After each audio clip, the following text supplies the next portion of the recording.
The Financial Times reports Trump threw Ukrainian maps aside and demanded surrender. The Sunday Times says Putin outplayed everyone. Russian commentators call it British propaganda. Three different stories, same meaning. Welcome to the information war, where truth isn't just the first casualty, it's the battlefield itself. Welcome to the Eagle's View. I'm an independent analyst and observer, not a prophet. Think of me as an eagle soaring above, seeing the whole landscape while diving down to examine crucial details when needed. I really don't like when we are manipulated with kaleidoscope reporting, fragments spinning, creating pretty patterns, but no real picture. I offer a telescope view instead, where trends and movements become clear and visible. This is a speculative analysis for educational purposes, based on publicly available information. I have no insider knowledge. Everything presented represents pattern recognition in public data, not facts. Think critically and draw your own conclusions. Today's question: when every source has an agenda, how do we find signal in the noise? Let's examine Friday's Trump-Zelensky meeting through three different lenses. The British version. According to the Financial Times reporting, Trump allegedly threw aside Ukrainian maps, demanded Zelensky surrender all of Donbass, and repeatedly parroted Putin's talking points. The meeting reportedly involved constant swearing and Trump warning Putin would destroy Ukraine. The American version, however, says this: Trump's actual public statement: stop at the front lines, both sides go home to their families. No mention of throwing maps or demanding total surrender. He speaks of being a mediator president. The Russian analyst, commentator Oleg Ladogin, notes the absurdity of claims Russia would trade Zaporizhia and Kherson territories, areas containing the land corridor to Crimea, new railways, and the massive Zaporizhia nuclear plant. Three versions, same meaning, someone's lying. Or everyone is. Let's zoom out and look for patterns. Pattern 1. British media escalation. The Telegraph discussing NATO shooting down Russian planes, Nigel Farage's sudden reversal to hawkish positions, now FT reporting maximum drama from the Trump-Zelensky meeting, British intelligence and media appear coordinated in creating a specific narrative. Negotiations equal capitulation. Pattern 2. The timing clusters. Late October convergence. APEC Summit in South Korea, October 31st to November 1st, Trump's November 1st tariff deadline with China, reported seniors advisor meetings next week, potential Budapest summit. When multiple deadlines align, it's rarely coincidental. Pattern 3. Information warfare intensifies. The closer we get to potential agreements, the more dramatic the reporting becomes. This suggests something significant is approaching. But what is it? A Russian commentator made an astute observation.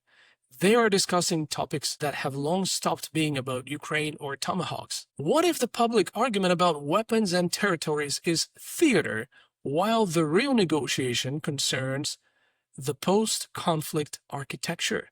How does Russian energy return to European markets? Can the US prevent total Russia-China economic alignment? What happens to the EU if Orban creates an alternative power center?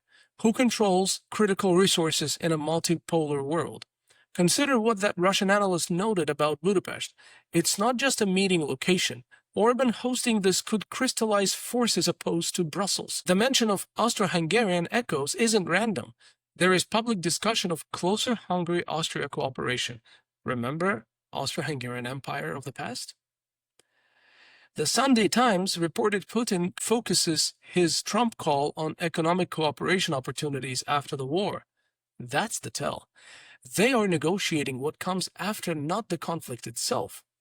So, how do we parse truth from propaganda? Look for consistency patterns. What stays constant across all narratives? Both sides confirm meetings are happening.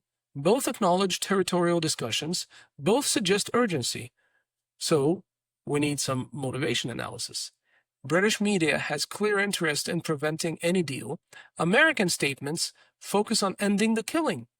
Russian analysis emphasizes keeping strategic assets. Ukraine is remarkably quiet. EU leadership isn't loudly protesting. China continues normal dialogue despite tariff threats. The silence often tells us more than the noise. Let me present 3 possible interpretations. Scenario 1. Orchestrated resolution. The dramatic reporting is covering for an already agreed framework. The public theater allows all parties to claim they fought hard. Budapest or APEC becomes the breakthrough moment. Scenario 2. Breakdown and escalation. The negotiations are genuinely failing. British intelligence is preparing public opinion for expanded conflict. The dramatic reporting reflects real tensions. Scenario 3. Parallel realities. Different factions are pursuing different strategies simultaneously. There is no unified plan, just competing agendas creating information chaos. The contradictions are real because there is no single truth. Each scenario has supporting evidence. We don't know which until events unfold. And here's what I observe. The information war intensifies when real decisions approach. Every source, British, American, Russian, Ukrainian, has an agenda. Our job isn't to pick a side, but to recognize patterns. The late October timeline convergence is real. The economic discussions beyond Ukraine are confirmed by multiple sources. The geographic constraints on any potential Budapest meeting create genuine logistical challenges. But whether FT's dramatic account of Trump's measured statement reflects reality, that's where analysis becomes speculation. We can see the pieces moving, but the final picture remains unclear. This is why I offer a telescope, not a kaleidoscope view. We examine all narratives, trust none completely, and watch for patterns that transcend individual agendas. What patterns do you see? Which narratives seem most consistent with observable events? Share your analysis below. Remember, this is one analyst's pattern recognition, not revealed truth. Question everything, including my analysis. Think for yourself. Subscribe for more episodes, where we'll continue tracking these patterns as they unfold. Next episode, the BRICS paradox and the dollar's endgame. This is speculative analysis for educational purposes based on publicly available information. I have no insider knowledge. Everything presented represents pattern recognition in public data, not facts.